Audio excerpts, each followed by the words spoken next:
Sir एक सवाल और आता है कि किसी भी बड़ा व्यवसाय को सस्टेन करने के लिए और एक नए लेवल पे और ग्रोथ पे लेके जाने के लिए इंफ्रास्ट्रक्चर को होना बड़ा इंपॉर्टेंट है।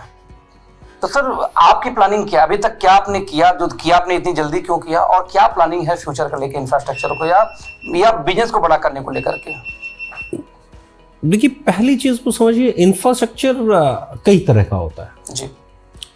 मैं कहूं कि आपका जो थॉट प्रोसेस है वो भी आपका इंफ्रास्ट्रक्चर जी। आपके पास दुनिया भर के वेयर हाउसेज हैं, दुनिया भर की फैक्ट्री हैं, कमाल के ऑफिसेज हैं, कमाल के आपके पास बाकी के सारा इंफ्रास्ट्रक्चर है, पर आपके पास एक अच्छा थॉट प्रोसेस नहीं है, आपके पास एक अच्छी प्लानिंग नहीं है, आपके पास एक अच्छा विजन नहीं है। वो फैक्ट्री क्या करेगी जी। वो ऑफिस क्या करेगा जी। वो प्रोडक्ट रेंज क्या करेगी? कुछ कर सकती है? तो आपके इंफ्रास्ट्रक्चर में जो पहली चीज इंपॉर्टेंट है वो आपका थॉट प्रोसेस है, वो आपकी प्लानिंग है और वो आपका विजन है।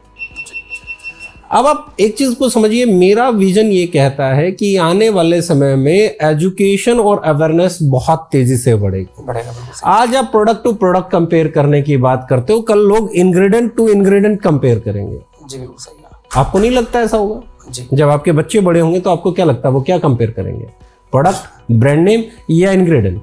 नहीं सर, 21वीं सदी वाले हैं तो सब कुछ पढ़ेंगे, सब कुछ क्या मिला, कैसे मिला है। तो अगर इंग्रेडिएंट टू इंग्रेडिएंट कंपेयर होना है तो क्या अब आप ओवर प्राइस्ड हो सकते हैं? मुश्किल है सर, पॉसिबल नहीं है।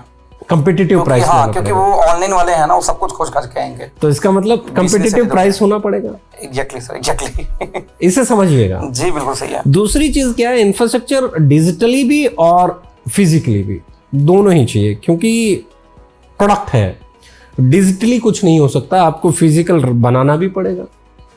आप कोई सॉफ्टवेयर तो बेच नहीं रहे हैं जी। आपको साबुन बनाना है तो फिजिकली ट्रांसपोर्ट भी करना पड़ेगा, वेयर हाउस भी करना पड़ेगा, रिटेल आउटलेट्स पे भी लेके जाना पड़ेगा, डायरेक्ट सेलर के पास भी होना चाहिए, उसके पास भी मैकेनिज्म होना चाहिए वो उसे कैसे सेल करे।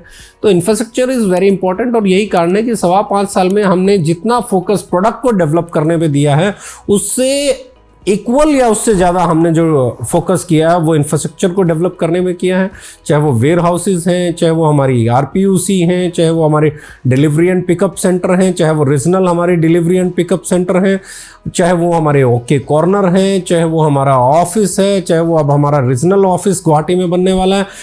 इंफ्रास्ट्रक्चर बहुत इंपॉर्टेंट है जिस पे हमने तेज़ी से 5.25 साल में काम किया, और शायद ही किसी कंपनी ने इस स्केल पे पहले 5.25 साल में काम किया, एंड वी आर प्राउड कि हम लोग उसे कर पाए। और फ्यूचर को लेके 2025 तक हमारा जो विज़न है वो बहुत स्ट्रॉन्ग है, क्योंकि मेरा मानना ये है कि किसी का थॉट प्रोसेस हो सकता है कि वो 10 करोड़ डायरेक्ट सेलर लेके आएगा, 5 करोड़ डायरेक्ट सेलर लेके आएगा, ये लेके आएगा। मेरा थॉट प्रोसेस है कि हम 50 लाख कस्टमर बेस कनेक्ट करेंगे, और ये 50 लाख जो कस्टमर बेस हम कनेक्ट करेंगे, हम ये मानते हैं कि ऑन एन एवरेज जो परचेज हमसे करेंगे ये 2-1 हज़ार रुपये की परचेज हमसे मंथली करेंगे, जो इनके घर पे चाहिएगा। क्योंकि हम लोग स्पाइसेस में हैं, हम लोग नमकीन में हैं, हम लोग पिकल्स में आने वाले हैं, हम लोग सोसेस में आने वाले हैं, हम लोग एनर्जी ड्रिंक में आने वाले हैं, हम लोग वेलनेस के अंदर हैं, पर्सनल केयर के अंदर हैं, एफएमसीजी के अंदर हैं। हमारे पास बड़ी रेंज है और ये रेंज और बड़ी होगी।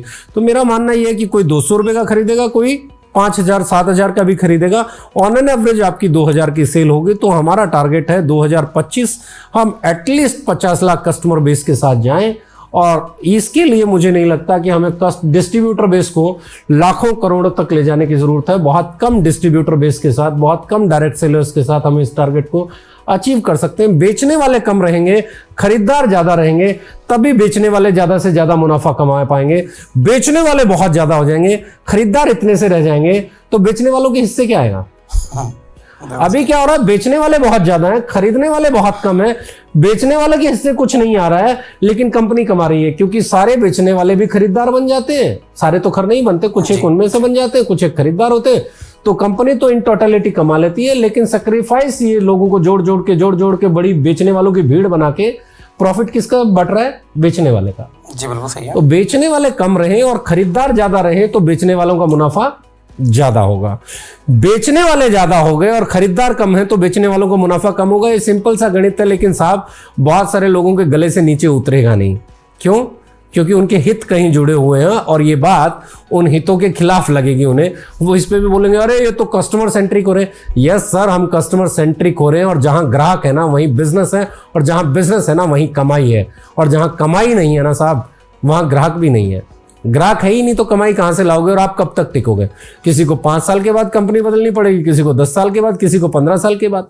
हम नहीं चाहते साहब, हम चाहते हैं हमारे साथ काम करने वाले लोग लिमिटेड हों, खरीदार ज्यादा से ज्यादा हो, ताकि हमारा हर एक डायरेक्ट सेलर रिटेल प्रॉफिट से कमाई शुरू करके और एक अच्छी इनकम ले, और उसके बाद वो यहां से रिटायर होने का प्लान कर सके। वो ये कहे कि भैया ये मेरी पहली और आखिरी ऑर्गेनाइजेशन है जिसके साथ मैंने काम किया है। लोग हिंदुस्तान लीवर के साथ रिटायर हो गए, अगली जनरेशन काम कर रही है।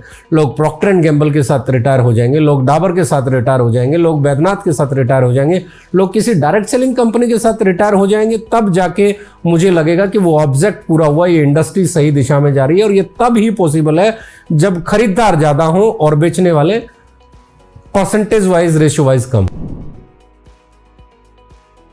अच्छा, ऐसा क्यों हुआ कि एक बार भी आपने हमारी गाड़ियों के हमें प्रमोट किया स्टेज के ऊपर में कि आपको बिजनेस नहीं चाहिए? आप गाड़ी ले आए, आप लग्जरी गाड़ी ले आए, आपके बच्चे को अच्छे स्कूल में आपने नहीं पढ़ाना शुरू